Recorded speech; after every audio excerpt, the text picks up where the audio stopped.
Okay, camera's rolling. All the other cameras are online. Fantastic. Hey, fellow vampire hunters. Today I've got a very special episode of The Hunted for you. Today, I'm going to teach you some handy-dandy ways to beat vampires. As you can see, this guy is nice and captive, and he has been defanged. Don't have fangs. Alright, I didn't say you could talk.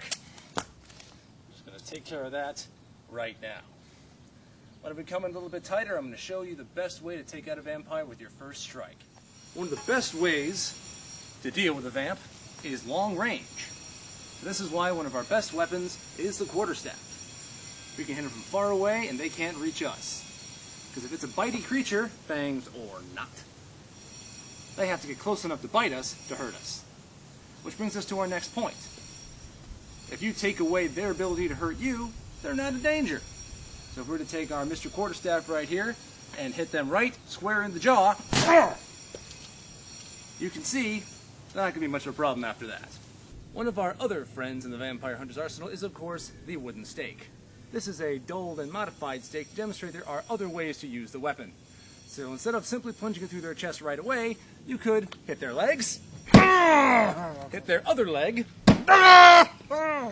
hit them in the back, and then when you're ready, you can simply work it through their chest cavity. This one's been dull, so it's going to take a while. Yes. Then, of course, we have our other options. Our dear friend, the garroting chain. May not necessarily kill them, but it sure makes things fun for you. Some of you may have noticed that I am keeping the vamp in the shade so he doesn't, explode into flames and crap. Because what would be the purpose of that? Well, you wouldn't learn anything. Don't blow into flames. I said stop talking.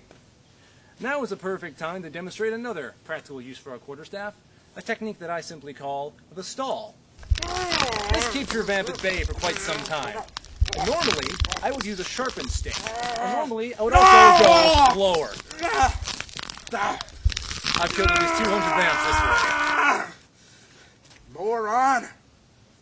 Sunscreen. Valuable for, of course, skin cancer. Also valuable for people that are allergic to sunlight. However, they never expect you to do this. How you like sunscreen now, Vampy? For you inexperienced vamp hunters out there, hey, who said you could take that off? Simple garden tools, improvised weaponry, can definitely save your bacon. For example, take this handy pooper scooper you can find around the house. Got a nice sharp end in the back. You put its sharp end into his back. Wiggle that around a bit, yeah. That doesn't work. Take this handy rake and simply take it across the face. God, I'm good. One very useful thing to have is a swimming pool full of holy water. Donated by the Vatican for the purpose of vampire hunting. Can turn any weapon into even more deadly implement of vampiric destruction. This piece of wood before was only good for strangling and staking, but now simply touching with it will do all we need to do. This is a good one to remember. Then, of course, there is those rare and unfortunate incidents where you simply can't find a weapon. That's when the human body itself becomes your weapon. Learn hand-to-hand combat. It'll save you in lieu of anything else. Many, many ways you can use the body itself. For example, we can simply hit them here, twist here, strike here, dig our fingers in here, slap the ears. Simply use this, your arm, your strength, unlike us. Strike the back. There's many nerve clusters too. Lots of places that we can use to hurt this guy. And who really cares? I mean, he's undead. Does it really matter? He's trying to kill you. You should do it first. Good stuff. Then, of course, if you want to do some personal theatrics, you can always go the more corny route. But before I finish off this vamp and show you how to finally kill them, I have to really express what a long and prideful tradition that vampire hunting is. These unholy, heathenistic creatures have been spread across the earth for centuries, millennia even, poisoning our society, becoming lawyers, and theater directors and TV producers. And it is our job. And arrogant vampire hunters. Another piece of advice. Don't tie vampires up with duct tape.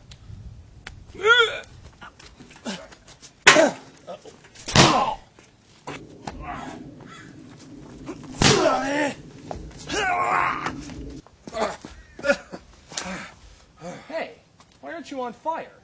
Well, I'm not that kind of vampire.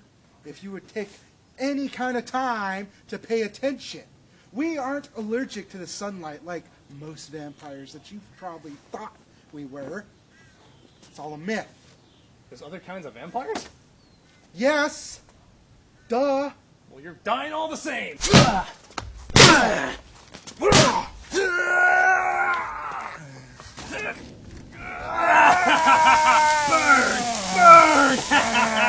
Hey, had enough? Yeah? Hey, why aren't you burned? Well, we do have accelerated healing. Oh, God. Or did you not notice that I'm not bleeding? That didn't hurt me. But this will sure as hell hurt you.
This myth still works!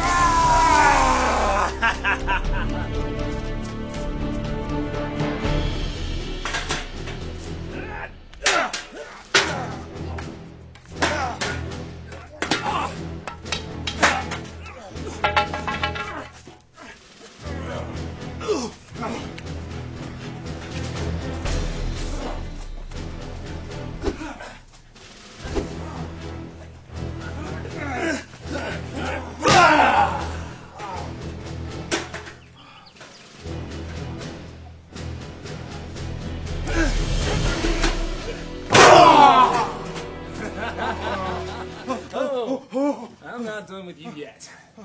So now, all you amateur vampire hunters out there can see what an expert vampire hunter can do under the most dire circumstances. I'll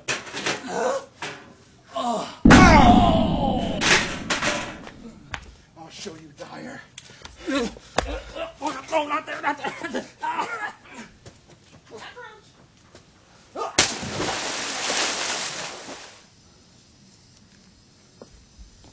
Puny vampire hunter.